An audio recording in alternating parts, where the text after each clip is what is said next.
We cannot hear you, but we definitely know you're there. So thank you so much to everybody who's joining us. We're going to get started in about 8 minutes. So you may want to grab some water. I don't know what else you may need if you're dinner on the East Coast, you're having a late dinner or a snack. Or some people like to take notes. I know that we've had people on call that send us a whole list of notes. So if you're a note taker, grab a pen and paper. There's going to be a lot of great, exciting stuff. But don't worry about it. If you miss anything, we'll actually make this recording and PowerPoint presentation available for you all. So exciting stuff. All right, everybody. This is the DFA Night School, Building a Reflective Democracy. You'll remember we had one last week that was Building a Reflective Democracy. Well, this is a continuance. This is the voter targeting and expanding the electorate. So a great follow-up on a lot of great stuff we heard from Mondale and Annie. So exciting stuff. It's really great. For those of you who are watching right now, we have more and more people jumping on. I'm a Vegas fan, so right now it kind of looks like a slot machine jackpot going. The jackpot is democracy, everybody, so exciting stuff. We are about 8 minutes away from getting started.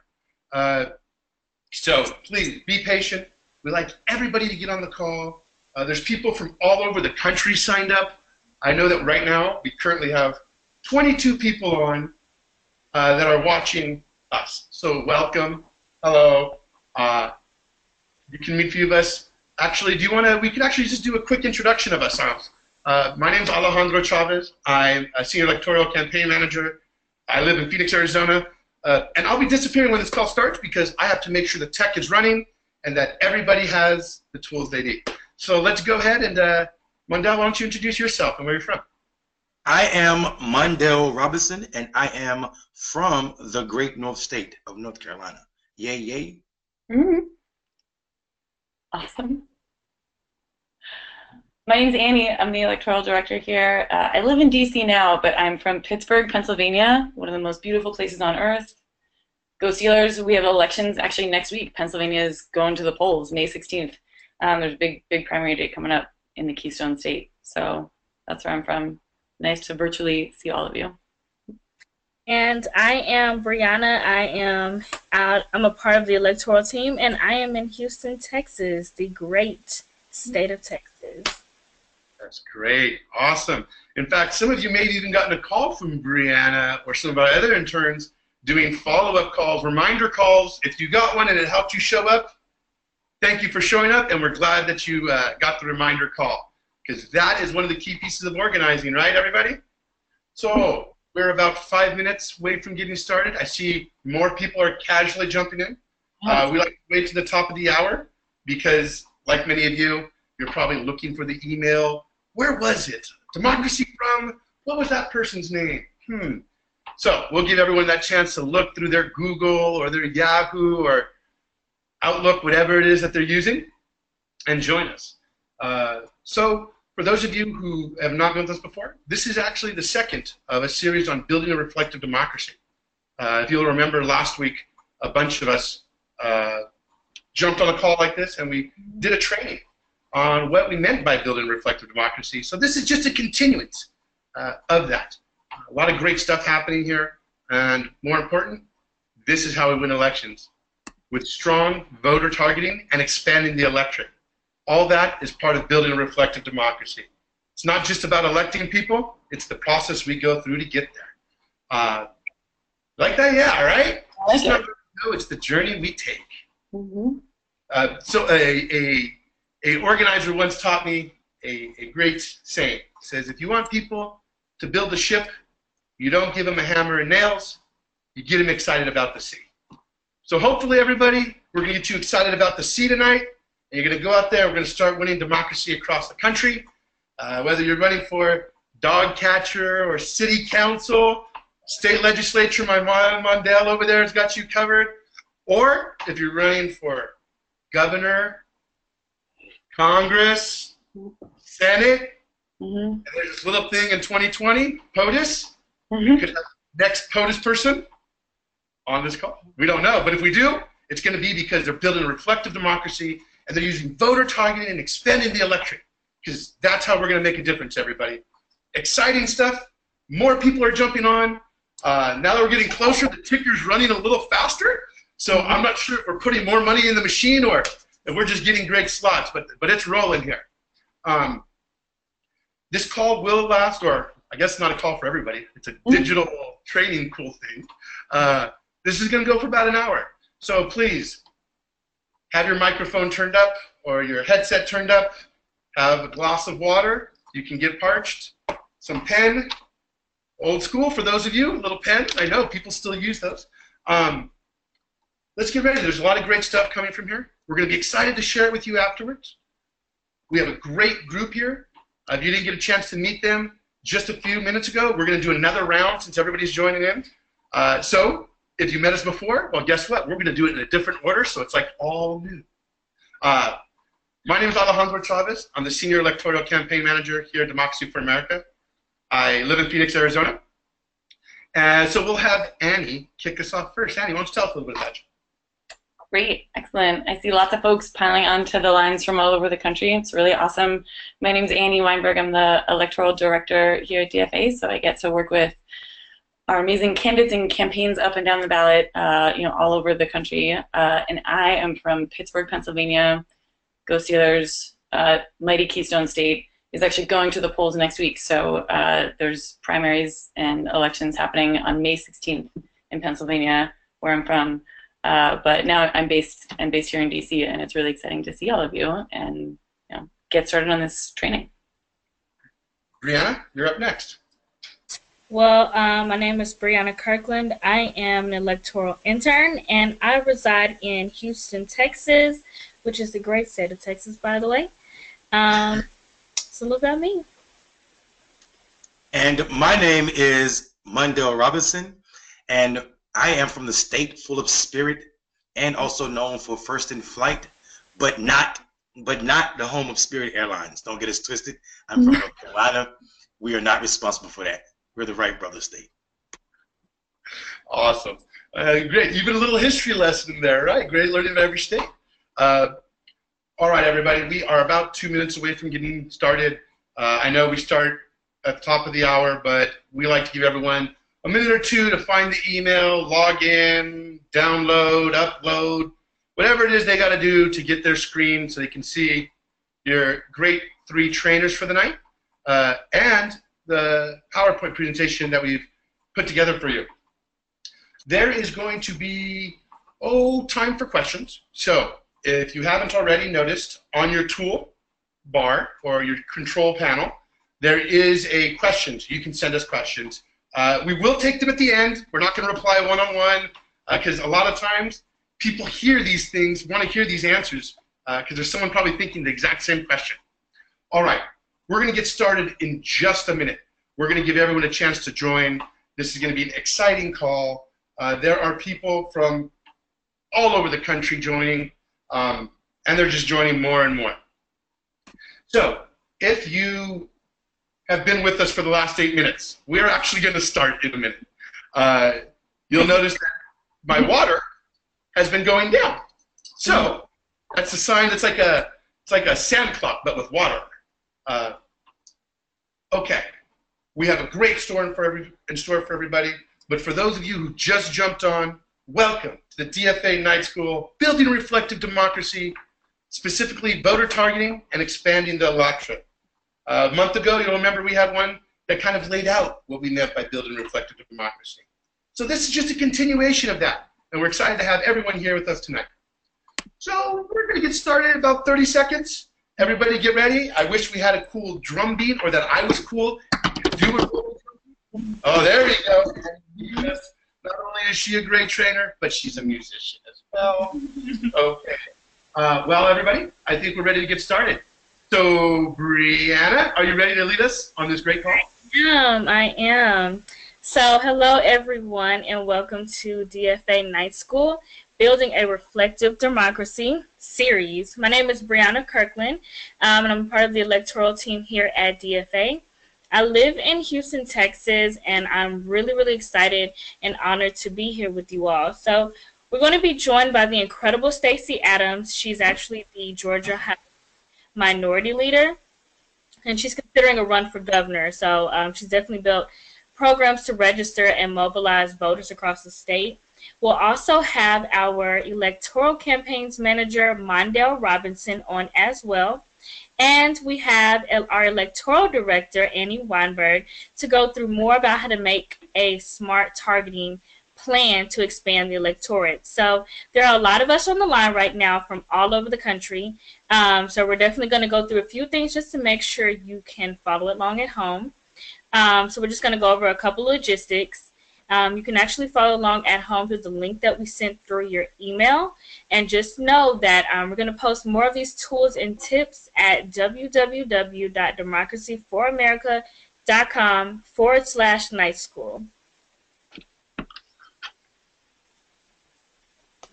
Alrighty.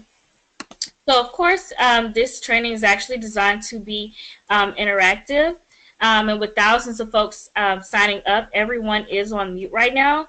So if you would like to ask a question, you can enter your question in the box on your go-to webinar toolbox. For those of us, for those of you that are joining us for the first time, DFA Night School is our online campaign skills instruction, where some of the most savviest campaigners in the movement lead you through virtual trainings on field strategy, volunteer recruitment, coalition building, power mapping, paid and earned media and messaging, finance planning, grassroots fundraising, and so much more. So go ahead and move on to our next one. I'm just going to give you guys a little tip about the viewer panel. So if you're watching from the GoToWebinar app, you can actually resize our faces and move things around. So I know we may look like the Brady Bunch right now to most people, but if you like to make the slide deck bigger, just hover your mouse over the border and then expand that view. So if you would like to look at more of our faces, you can do the same thing. There's a screenshot that's actually showing you just how to do that. And without further ado, I'm going to go ahead and welcome Mondale Robinson, who directs our Purple to Blue program, building power in state legislators. And in just a moment, we'll also have our featured guest, Representative Stacey Abrams. Mondale? Brianna, thank you so much. I am ready. I appreciate that introduction. Listen, everyone. Leadership has nothing to do with the title and everything to do with translating a vision into reality. I am Mondale Robinson, and tonight I have the wonderful luxury of introducing a true leader to the ethos of DFA. To say that we are lucky would be an understatement. To say that our guest speaker tonight is a visionary is a gross understatement. To attempt to introduce her work would be a massive failure and minimization of my and anyone else's part. Of course, I'm talking about Stacey Abrams. Stacey is the incomparable mind behind the extremely successful New Georgia Project, an organization so powerful and successful at registering and organizing new voters that it caused a Republican elected official to say that their work would put an end to the Republican Party. Now that's me paraphrasing, but those sentiments were his. Stacey also assisted with the creation of the Blue Institute, an organization that trains next generation campaigners. Stacey isn't simply a beacon of light for Georgia. She is the epitome of progressive leadership and the model we all should demand from elected and non-elected leaders throughout our movement. For this type of leader and leadership not only benefits progressives, but it moves the entire country to a more equitable place. Before I turn the mic over to this champion, it is also worth noting that while she's been in the State House of Georgia, she's led the fight against income inequality. She advocates for equality, transparency, along with accountability. Stacey is a champion that stands up to the Republican attacks on women, workers, immigrants, and the least amongst us. Leader Stacey, thank you for joining us this evening. Now please take over and all these folks with your expansive girth of knowledge, as you've done for me since forever. Mondale, thank you so much. And if I had any sense, I would stop talking right now because it is impossible to live up to that introduction. So I will do my best not to embarrass you too much. I want to say thank you to DFA for having me. And more than that, I want to say thank you for the work that you do. This is an organization that has as its core imperative lifting up voices that are too often ignored, particularly lifting up voices that are willing to have the hard conversations about structural racism, about income inequality, but to have them in a thoughtful, active way that moves us past the talking heads who simply like to fight about whether we are engaged in identity politics or not, and really focusing on the hard work, like the movement for Black Lives and the work that we have to do to make sure that every citizen is engaged. Mondo was kind enough to talk a little bit about my background, but I want to tell you why I do what I do, because I think knowing someone's values and knowing their background helps you understand what they do and more importantly, believe if they're going to do what they say. I began my life, I grew up in Gulfport, Mississippi. I'm one of 6 kids. My parents are both from Hattiesburg, Mississippi, and my dad likes to joke that he was from the wrong side of the tracks, but my mom was from the wrong side of the tracks. They did what they were told. They went to school, they graduated, and still found themselves, years later when they moved back home to Mississippi, found themselves struggling to make ends meet. My parents both had full-time jobs. My mom was a librarian at a college. My dad was a shipyard worker. And I remember the days when things were good and the days when things were not so good, and then the times when things were really tough. My mom used to tell us, you know, we weren't poor, we were genteel poor. We had no money, but we watched PBS and we read a lot. And what she meant by that was that the poverty that might have been our physical, material poverty was never going to be an excuse for our imagination and our belief in ourselves. But the other part of what they did was tell us that we had a responsibility to serve, that no matter how little we had, there was always someone with less, and it was our job to serve that person. So we might be during a time period where we didn't have running water in the house, but my parents would take us to go and volunteer at a soup kitchen or a shelter so that we would understand that at least we had a roof.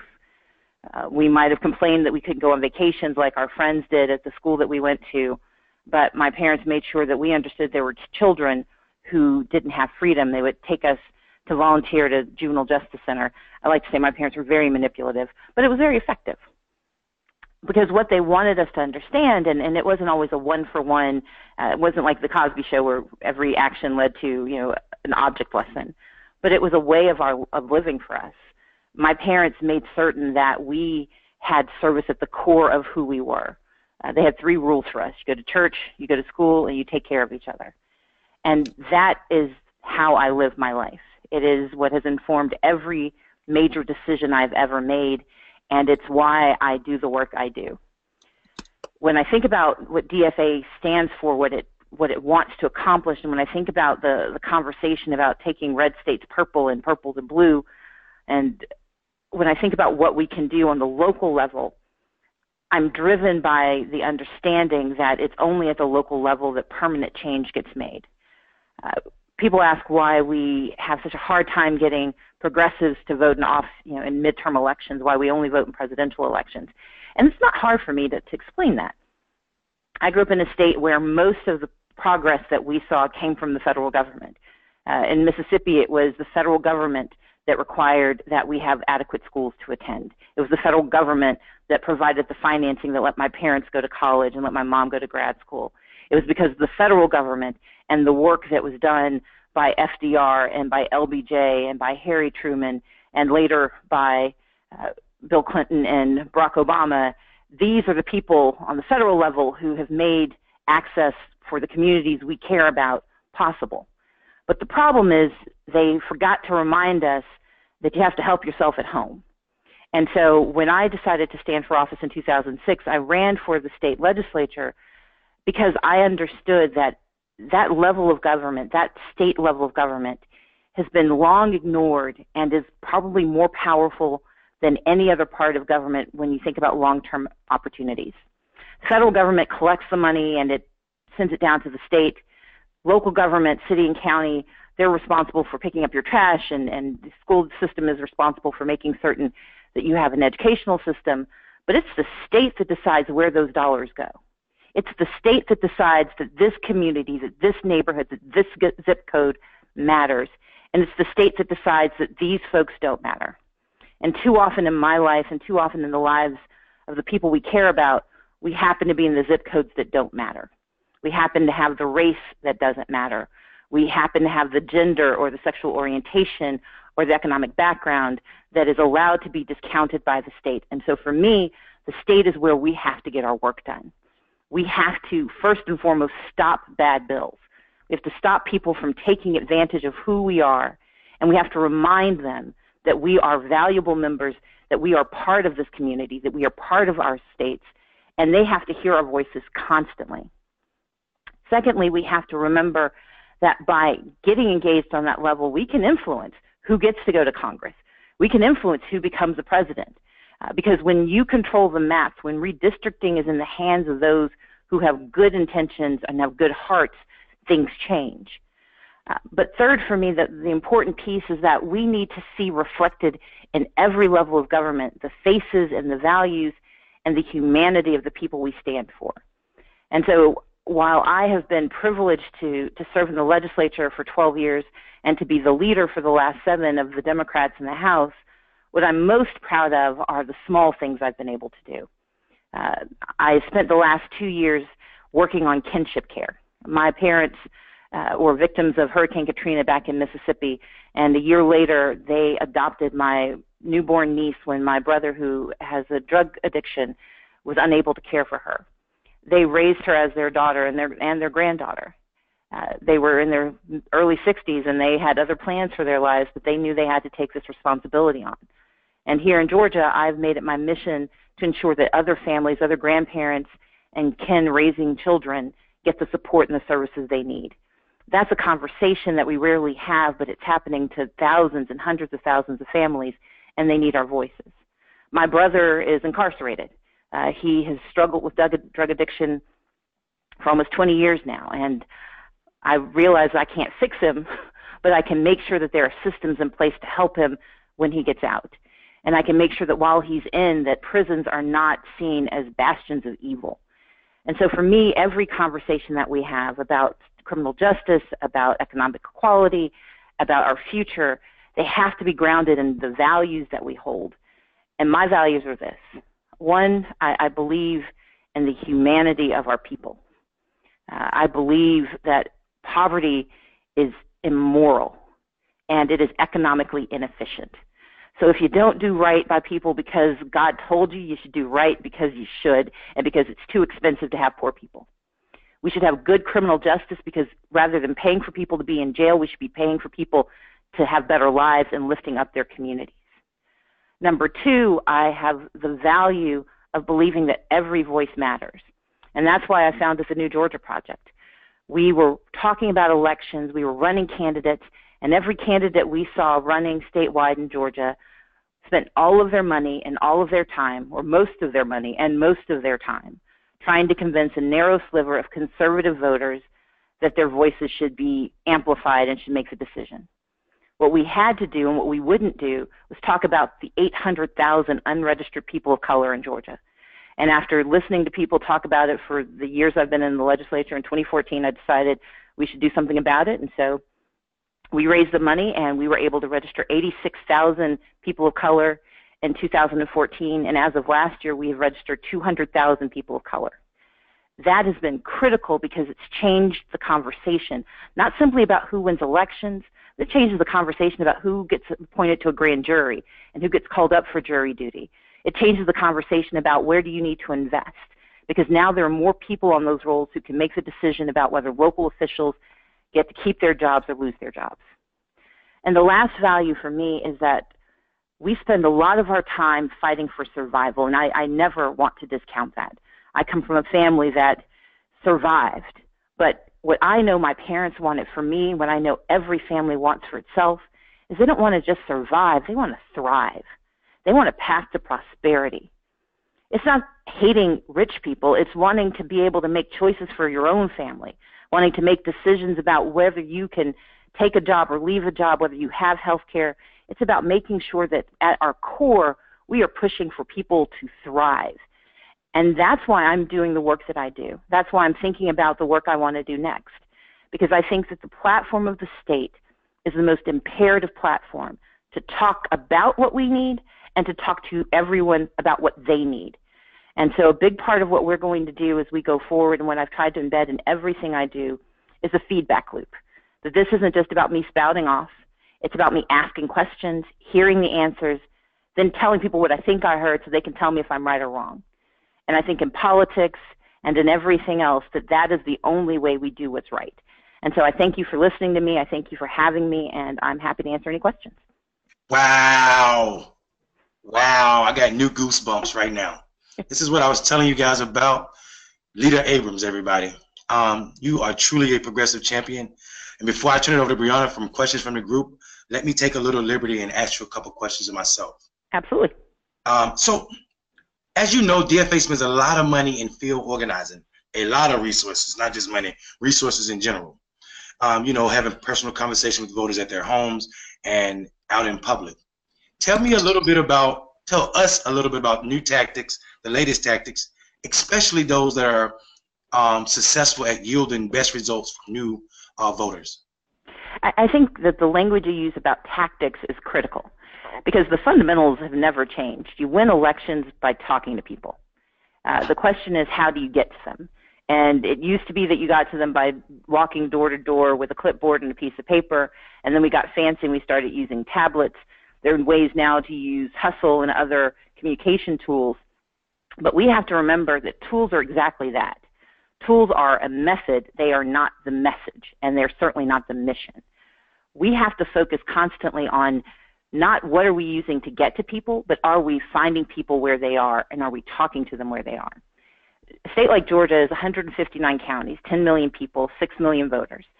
To win an election for a state house seat, you need roughly 30,000 votes, and about 30,000 people vote in the general, so you need roughly 15,000. In a gubernatorial race, you'll need about 1.5 million. That means you've got to think strategically about where people are. And what we've traditionally done, and this happens not just in Georgia but around the country, we traditionally pick our messaging and we pick our method based on how little we can get away with. And so field is usually discounted because it takes too long, because people don't live close to each other if you're in rural Georgia, and if you're in urban areas, you may not be able to get into the apartment complex. And so I think what we have to be thoughtful and mindful of is the use of technology as a way of breaking down the barriers to getting to people, but it should never be used as a substitute for actually physically talking to people. When we rely on technology as our communication tool, or when we rely on technology as our message as opposed to our messenger, that's when we get in trouble. So I think we should always be mindful of and use those technologies, but we should never lose the point of field, which is to touch people, talk to people, and to hear what they need. Wow. Leader Abrams, I got one more question for you. But before I ask that question, let me remind everyone to remember, if you have a question, be sure to type it in the chat box. Any participant that has a question, be sure to type it in the chat box. And for my last question, and I'll let someone else take over enjoying your black woman magic. I'll say, you are a leader in the party, and you have been for a while. What do you think the party's role is in extending the electorate? We have to remember that the party is people. Unlike the Republican Party, which has built itself as a machine, the Democratic Party has always been the most successful when it allowed its members to lead it. When we start to let the party tell us who we are and what we should do, we lose. And we've seen that happen in recent elections. We have to remember that the party is ours. What the party should do is create the space for us to organize. It should provide the tools for us to accomplish that organizing, and it should help harness the messaging. But it can never be a direct response to any one community, because we aren't the same people. The issues we face in Georgia are not the exact same issues that you face in California, and certainly aren't the issues that Democrats face in Utah. We have to remember that we have to have a national narrative and national values, but we have to have a local message and local policies. And where the party is most effective is when it creates the space for that to come into fruition. When it's the least effective and most dangerous is when it tries to tell every one of us what we believe and why we believe it. Perfect answer. I have no response. I'm going to turn it over to Bree, but before I do, Leader Abrams, I know you are considering a run for governor of Georgia in 2018, and that fact warms my heart because this country is in dire need of transformative leaders like you at every level. So I look forward to working closely with you in whatever capacity you decide to move in. Again, thank you so much. And at that point, I'm going to turn it over to, I'm sorry, Annie, not Bree. Annie, take it over. I think Bree has some questions from the group. It looks like we got some questions from the crowd. So Brianna. Yeah, definitely. Thanks, Mondale and Annie. We actually do have a lot of good questions coming in. So Charlie has asked, well, he stated that he's been working on a program to rebuild and revitalize Kentucky's Precinct Committee Network. It's called the TrueBlueGrassroots.org, which involves a lot of listening canvassing. So they're preparing their first training, and he wants to know what advice and resources would you recommend to successfully equip and install our neighborhood precinct leaders a true passion for compassion for our fellow community members and build a community network? I think the first thing I would do when that first convening happens is ask everyone what they need. And I don't mean that to push back on the question, but part of getting people engaged and keeping their attention is their belief that you can hear what they need. The tools are out there. It's building email lists and building Facebook pages. Those communication tools are all going to be critical to keep the feedback loop going, but it has to begin by actually letting people talk about their values and why they're there. It takes a long time, and it can be boring and it can be draining, but until people know that other people share their values, they're not going to put their hearts behind it.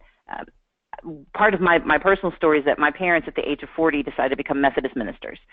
They decided poverty needed to become permanent, so they decided to preach. But what I learned from watching them build their churches is that the parishioners who returned were the ones who were encouraged to speak, whether it's in Bible study or through testimony. And we were a hybrid of, we were United Methodist, but we were Mississippi, so we were sort of hybrid Methodist Baptist. But that methodology works. And so I know we're all eager to harness the voices and to get the names and to be able to knock the doors. But if you want people to be there every time, especially in a place where in Kentucky, it's making certain that people trust that you know why they're there, and then you harness them and you encourage them to recommend ways to communicate. Because they'll be able to tell you that if they're part of a PTA, they know that nobody checks their email until Saturday, but they're all on Facebook. Or it might be another group that is using Instagram because they're younger. And so just begin with message and then move towards the tools, but don't skip over that important piece. Awesome. So we do have another great question coming from Catherine. She wants to know how do you go about registering unregistered people to vote and convincing them that their participation actually matters. She says that she sees a lot of cynicism about how all politicians are the same, and that's a large part of why people are not voting. What would you think the answer for that was? Cynicism is typically disappointment covered up by sarcasm. Mm-hmm. And we have to remember that that's what it is. And when people are disappointed, they want you to renew their hope, which is why they're having the conversation. If they really didn't care, they wouldn't bother to talk to you about it. Well, before we started the New Georgia Project, or at the outset, we actually did focus groups. And this goes back to my answer to the earlier question. We did focus groups with people who, African-American men, African-American women, Latino men, Latino women in urban and rural communities who did not vote in 2008, who didn't even register. If Barack Obama was not going to be the reason you registered to vote, we needed to know why. And their top three reasons were, one, they didn't understand how to vote. They didn't understand how to register. And rather than admit ignorance, they just didn't bother. Number two, they were afraid to vote because they didn't want to make a mistake. And part of that is the physical act of casting a vote on an electronic machine. If all you know about voting is voter suppression and what happened in Florida, they were terrified of making that mistake. And then the third was that they don't trust politicians. They don't trust us because we lie. We don't do what we say we're going to do. Or we say what we think you want to hear, and we hope we never see you again so we don't have to explain why we didn't do it. And so that combination has to be addressed and confronted. And what we tell people is it's not about the politician. Politicians are are workers. We are hired. And the best way to control your worker is to fire somebody if they don't do their job. But you only get to fire someone if you vote. And for a lot of these communities, if we simply harnessed the number of people in those communities, if they registered and actually voted, they could hire and fire the people they wanted. And so it's reframing it not as an act of your obligation as a citizen. It's framing it in terms of, if this is what you want for your community, this is how you get that power. It's making it a power conversation as opposed to just a personal conversation. Awesome. And so the last question we have coming in from Jennifer, she wants to know, how worried are you about the GOP voter suppression efforts, and what do Democrats need to do to counter it? On a local level, we are aware, and concerned is true because we know they're going to keep trying things. What I've been proudest of, I was privileged to found the New Georgia Project, but it's currently run by an extraordinary executive director named Nsé Ufot. And one thing we've done is we use the legal system against them. They no longer get away with being able to close precincts and move precincts without hearing from us. Last year, in the midst of the 2016 election, and one of the most physically African-American counties in the state, they tried to move a precinct from a school into a prison, actually to the sheriff's office.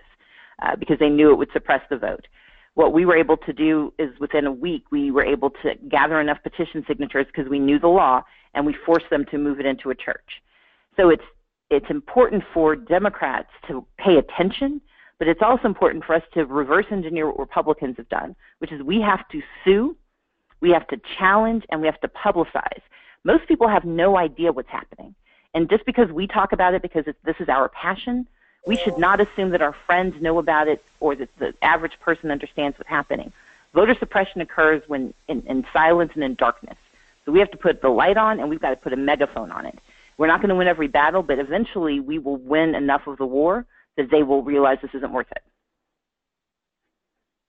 Wow. Again, Leader Abrams, you are amazing. You are amazing. You are amazing. And we are blessed to have you on this planet. Thank you so much. Thank you for your time. We know you're a busy person. We are grateful to have learned from you this evening. Thank you so much. Thank you so much for having me. It's been an honor, and I wish you all just Godspeed in getting this work done because we need you. So thank you so much. Okay, ciao.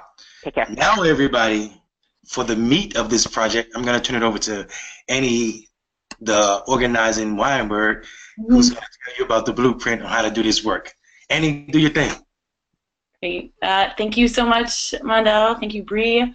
Thanks to everybody on the call, especially Leader Abrams for joining us. So we are quickly going to go through a few really big things about how to actually do some of what Leader Abrams was talking about in terms of building an inclusive, powerful voter targeting plan that looks both at the base of voters, our known supporters, that welcomes in people who should be part of the base, and that persuades some of the folks who regularly show up to the polls to vote for these progressive values and progressive leaders.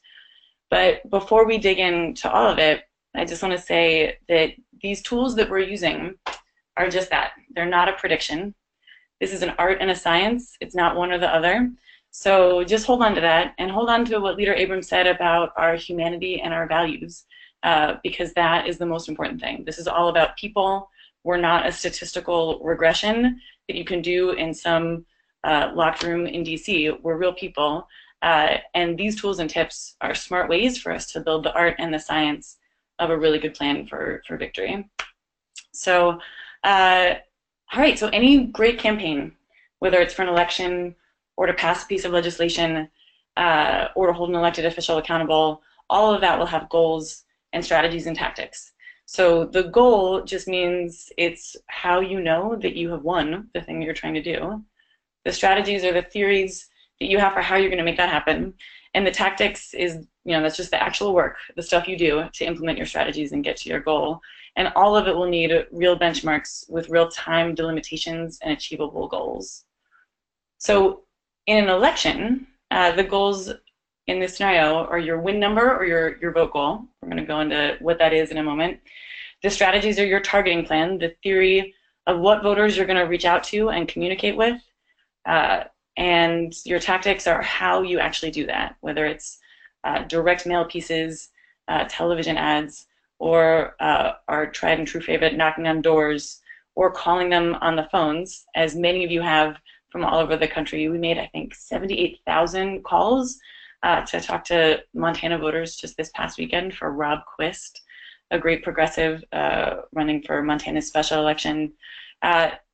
So those are the tactics that we're using in this scenario.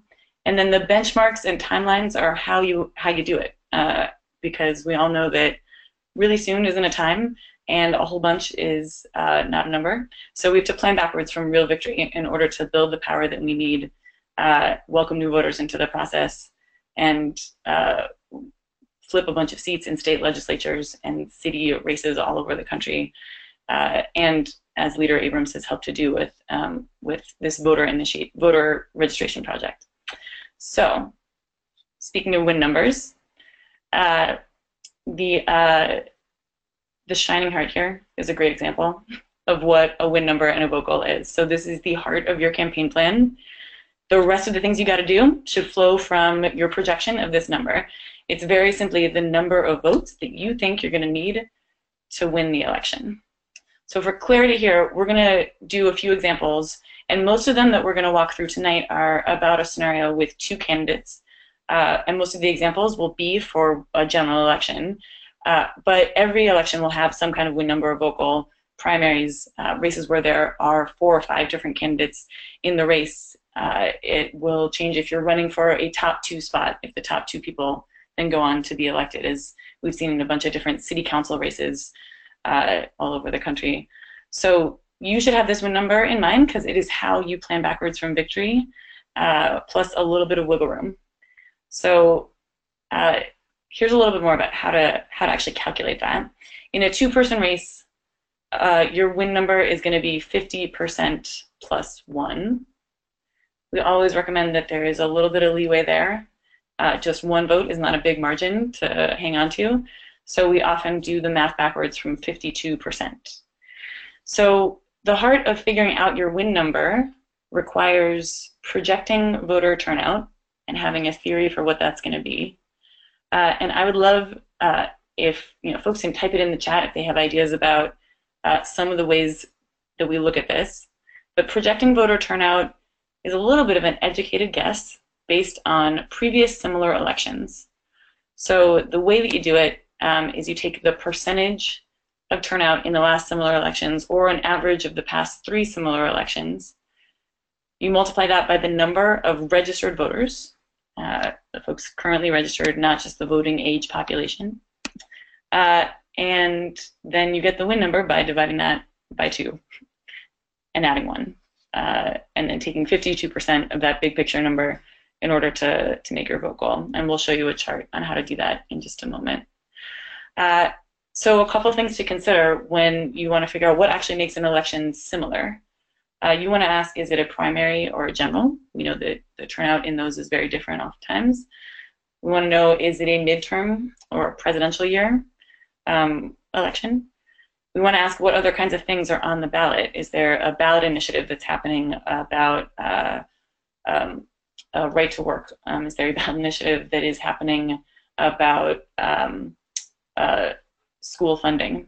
Is there another thing on the ballot about voter ID or marriage equality that will make some people show up to the polls? So asking what else is on the ballot, special elections as well. Another important thing to consider when you're looking at similar elections to do the math from is gerrymandering and districts. Is the district the same as it was a few years ago? Have the lines been drawn differently? Have new bad voter suppression laws been passed, or new good voter expanding laws been passed? So things like that include expanding early vote, expanding vote by mail, and pushes to do automatic voter registration, things like that. So looking at if any of the voting laws have changed and made the ballot more or less accessible. And you're going to want to check this periodically, because these things can evolve over time. And again, it's an art and a science. So you can check that periodically by looking at what is happening with the vote by mail numbers, the early vote, field numbers that you're getting in as you're doing your calls and your conversations in living rooms and on the doors all over the district. And if your projections were off for some reason, you want to make sure that you can be nimble enough to tweak the plan as you go. So we're going to just check out a sample spreadsheet for how that could look on a precinct by precinct level. And you can research this using your Board of Elections website. You can go to the Secretary of State website. You can also use VAN or Vote Builder, the tool used by many Democratic campaigns, that hub of data. And you can see here that this is a pretty useful way to make sure that you are projecting and identifying enough supporters on Election Day.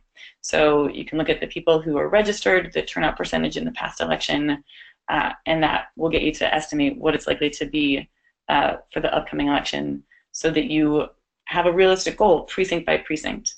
I think Charlie's question about precinct coordinators was a great one, and one great way to do it is to make sure that you have goals that are meaningful and broken down, and you can see if you're progressing towards victory with them. So, that's a little bit more about that. And again, we're going to have these slides and some sample template tools at democracyforamerica.com/night school so that you can make some of your own projections for these win numbers and vote goals. All right, so let's talk now a little bit about targeting. Why do we do that? We do it for the reasons that Leader Abrams said.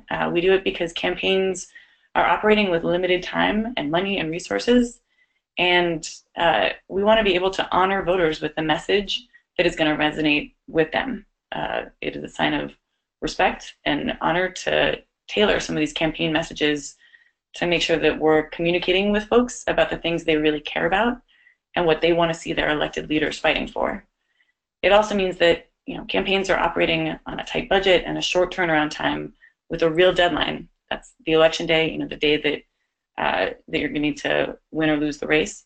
And so building a smart universe of people, and by universe, it's just a fancy way of saying the group of people you're going to reach out to.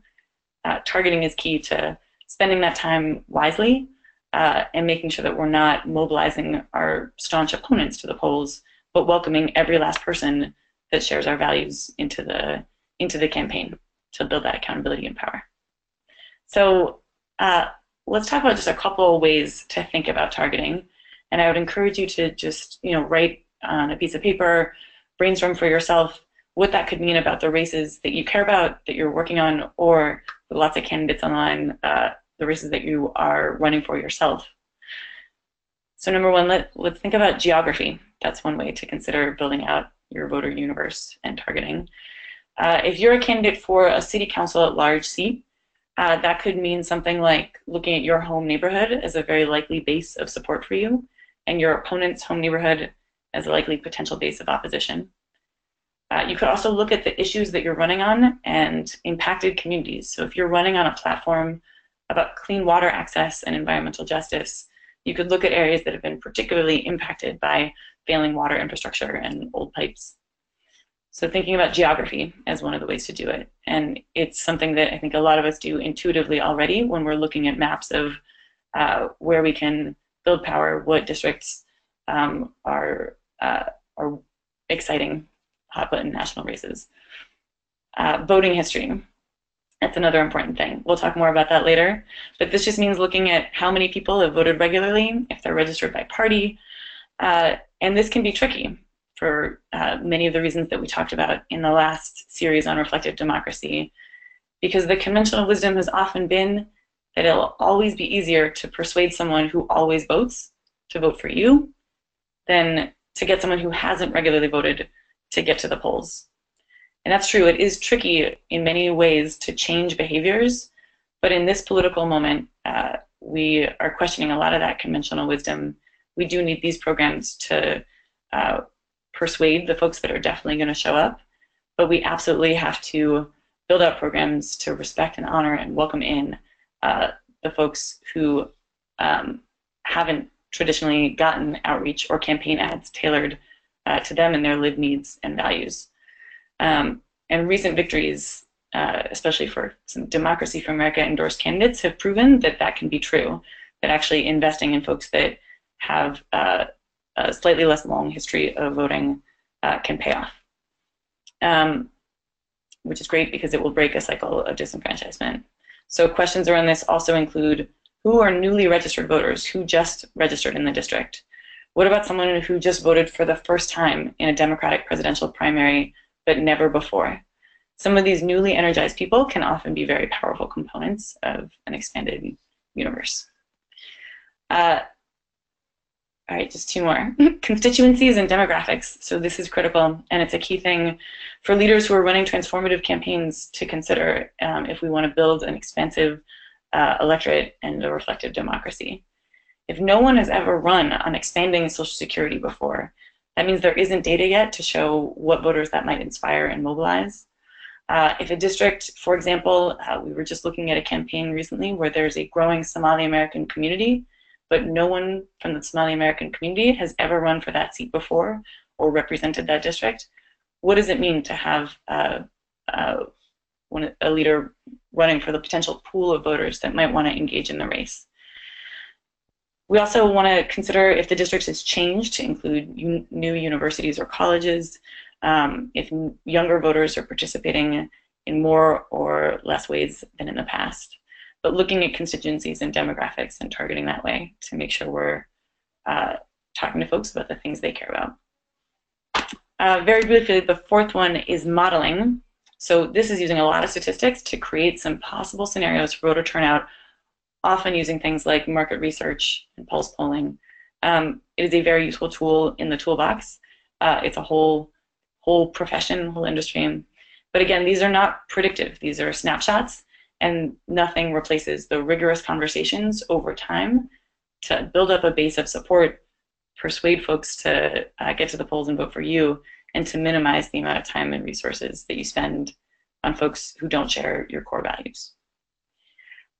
So we're going to look at one tool in the toolbox for how to calculate some of that, and that's DPI, the Democratic Performance Index. Again, one tool in the toolbox that is worth considering. It's a way to estimate who your base voter is, and by that we mean what would happen if you ran tomorrow, you didn't really run a campaign, what's the likely reliable base of support that anybody running on the Democratic Party line could count on. Especially now with so many voters or potential voters saying they don't necessarily identify strongly with a party, it is not the only factor for what could make a place very winnable, but it is a useful point in figuring out how many people are core base supporters and definitely going to show up.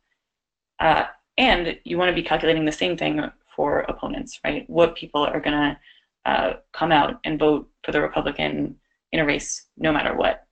And then who is in that middle range of people who are probably going to vote but often go back and forth about who they'll vote for, and who are some of the new people who maybe are slightly less likely to vote, a little bit more sporadic track record, but align with your values and your work in the campaign. All right, we're going to look actually at another grid, another map, to look at the same precincts that we looked at before. And this is how you can see how you might do some of that math when you're thinking about these folks that are very likely to vote. So looking at this base of Democratic voters and the base of Republican voters, and then going back to that template that we used before of precincts, this is one of the ways that you could figure out the difference of how many votes you need and how many votes you're going to need to mobilize to make sure that you get to that big win number, that pulsing heart of your campaign plan. It's important because it's going to show you some potential baselines. And again, you should keep checking this throughout your campaign plan. But it will show you how many votes you need to mobilize and invest in expanding the electorate beyond just the pool of people who will show up cycle after cycle. So we're going to look very quickly at one example of targeting with voter history in a partisan way. And I would love for folks to keep thinking about how this could also work in competitive primaries and in races that are up and down the ballot. So this is just one example of how to think about targeting with voter history. The boxes on the left side, right, are saying this is the frequency of someone voting. So someone who has voted in 4 out of 4 of the past elections in their district versus someone who has never gone to the polls before. And the top row indicates how supportive they are of you. If they are undecided, they're not sure, or if they are strongly opposed to you. So even the most transformative leader can't change everyone's voting patterns overnight or often in the very condensed time frame of one campaign. It's one of the reasons that we think investing in organizing early and over the long haul is critical no matter what for everybody that is working to build a people-powered campaign. And it's also designed to make sure that we're spending time looking at a logical pool of people who align with our values, live in the district, and could be mobilized to the polls. Again, changing behavior is hard, so that's why the folks that are in that top middle column, the folks who always vote but are undecided, in conventional wisdom, they get a lot of the money and the time and the resources, but we want to make sure that we also are building out smart, compelling plans for the people that are very likely supporters who less consistently show up. And the New Georgia Project is a perfect example of exactly how to do that well. And all of that is designed to get us to a place where at Get Out the Vote time, you are not knocking on the doors of your opponents. So it's GOTV for short. And it means that all this work is designed to make sure we have a great pool of people to mobilize in that final push. So this chart here is just a sample way of looking at GOTV or Get Out the Vote, where your ones are your strong supporters. That's your base. These are the people who are going to knock on doors, volunteer, lead the way for progressive candidates and campaigns. The haters, the number 5, that means that they are strong opponents and not going to be persuaded, and that there's a pool of people that you have communicated with and organized and persuaded to vote for you. So this is a big picture overview of how we do some of the math. We're going to discuss this a bit more with templates that you can use and work through yourself at democracyforamerica.com/nightschool. And I want to make sure that we have time to see if folks have a few other questions. But again, I want to emphasize all of this is about doing the art and the science. And I just have a few key tips for you to take away before we open it up for questions. And Mondell and Bree and I will do our best to answer them. We want you to know that you and the research and your knowledge of your community is incredibly important, and it's irreplaceable. If anyone is telling you that something is definitely impossible or definitely safe as a seat, then they are probably selling you something, because it is the Thunderdome out there in this political moment. So we need to expand our ideas of what is possible, and we need to do strong, values-driven, good math backwards from these goals, these win numbers, with real benchmarks and real timelines to make it happen. We also need to make sure that we are running on our values no matter what, because that is going to build that power over time. And Leader Abrams described with a lot of clarity and courage exactly what that looks like.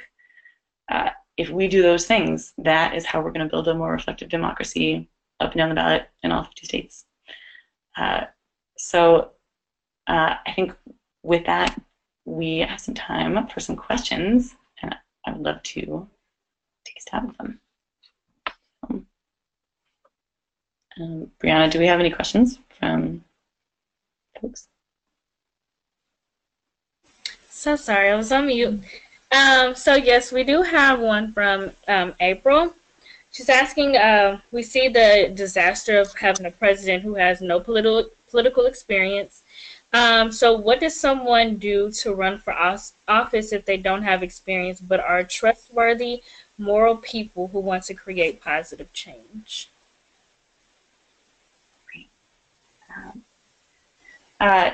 That is a great question. Mondell, do you have an answer for that? I do actually have an answer for that. I will start by saying that all of those qualities are experience, all the experience you really need. I would say start by researching the office you're interested in. You can find out which office you're interested in by determining what type of change you're looking to make. and find out which office is better suited for that change, and start finding out what it takes to win that seat, studying win numbers, filing deadlines, requirements, et cetera, and start building a team and talking to people in your community about what the person that's currently holding that office is doing correct and also incorrectly. And from there, you should be well on your way to start running a successful campaign. And of course, stay in touch with DFA and apply for an endorsement from us so we can support you in every way possible. Awesome. So we have one from Kay asking, her district is geographically huge. What practical advice do you have to help our campaign reach further into the area and be in touch with the people who have long been ignored? That's a great question. I'll jump in and take a stab at some of it, and then love to hear if Mandel has thoughts on this as well. I think one big thing is making the time to prioritize that organizing and leadership development early. So at DFA, we want people to be building out these campaigns and setting up the ability to have face-to-face conversations early, not keeping a candidate, entirely locked away and not investing in some of those conversations until way later. We need to start building that early on. So that's one tip, is to start early and relentlessly and not stop. The second thing is there's a lot of great tools to reach out to people that are rural voters or a little bit harder to get to for very big districts. We use a predictive dialing tool called the DFA Dialer. We're doing a whole bunch more shifts this weekend, but it's a tool that means that you can talk to lots of voters very quickly because the computer's calling the numbers for you, and it means that you're able to reach out to a lot more folks a lot faster than you might be able to if you're calling from a paper list or just clicking through the numbers. So that's one tip there. It'll mean that you'll be able to have more meaningful conversations with folks faster. And I think Leader Abrams also mentioned Hustle. That's a great texting tool that you can use to reach out to a lot of voters that might be harder to reach on the doors or on their landlines, but do have a cell phone. And some of these newer tactics, have been shown to be very effective in mobilizing folks to the polls who haven't had the benefit of that conversation. So. Awesome. So Jeffrey wants to know, how do you uncover the likely supporters? Annie, you want to go for that, or you want me to take it? Go for it. You got it. Jeffrey wanted to know the likely supporters that are not ID'd. There's several ways you do this. You do it one by talking to your network, also talking to people at their doors, phone calls, and if I'm understanding the question correctly, the only way you find out who's supporting you is by asking for support.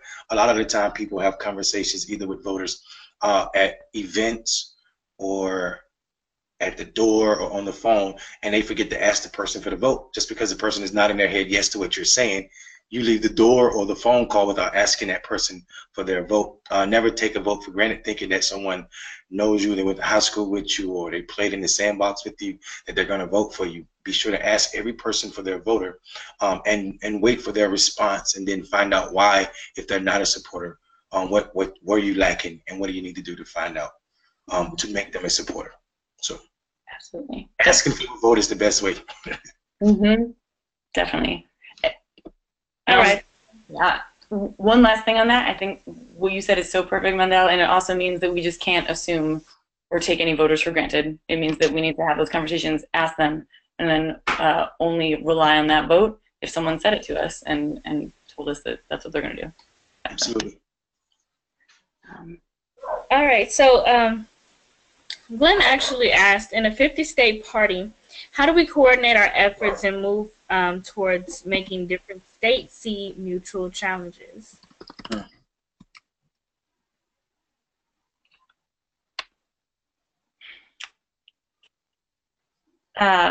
So that's a great question. I'll take a stab at it very quickly. I think this is a beautiful resistance movement, and there are networks of leaders all over the country who are stepping up and running for office or building out campaigns or just organizing in different ways all of the time. And so we would love to be part of that community with you, to be on these calls. We're hosting movie nights next week. We're connecting with each other about the tips and tools for how to find candidates. So there are lots of organizations and allies that are working to build that community even when we're far away from each other. And I think that's my main tip right there. Mondell, what are your thoughts? Annie, I think that's it. I mean, we are an organization that's founded by a person, Howard Dean, who was the embodiment of 50 state strategy. And sometimes it's not about making states see mutual problems as much as it is getting people involved. So you're right that while we have similar problems, we also have a bigger problem of people not being involved. So I think involvement is the answer to this question. Awesome. So we don't have actually another question. However, we have a really nice comment from Cindy. She actually said, "Thank you all for what you're doing for the country." And it was an outstanding presentation. It was extremely engaging with very meaningful content. Looking forward to the next one. Oh, thanks, Cindy. Excellent. All right. I want to take this time to thank everyone that participated tonight and remind you all that there are times when learning is necessary for the sake of a passing mark. Then there are times when learning has more to do with saving lives. Tonight feels like the latter. We find ourselves in interesting times. Times when leaders look at cameras and tell lies. Times when leaders avoid defending their horrible votes. Time when the corporate interest carries more weight than individual citizens. Sitting idle no longer seems like an option. We, as the progressive part of the body politics of this nation, must stand ready to hold accountable faulty leaders and prop up unapologetic ones. Tonight we learn how to behave in this manner. Let us put this knowledge to great use, not for the good graces of our neighbors or popularity, but instead for the health of our nieces, nephews, neighbors, and our beloved nation. This work is continued tomorrow at our office hours, where we will discuss any topic that came up tonight in a less formal but equally informative manner. Again, join us for our virtual office hours at 3 p.m. Eastern Standard Times for our virtual office hours. This work is also continued by joining us next week for our movie night. That will be Thursday, May 18th at 7 p.m. when we'll be viewing the critically acclaimed movie 13. So, again, I am Mondell Robinson. Please have a good night, but not before you think about it. Thank you, everybody. Have a good night.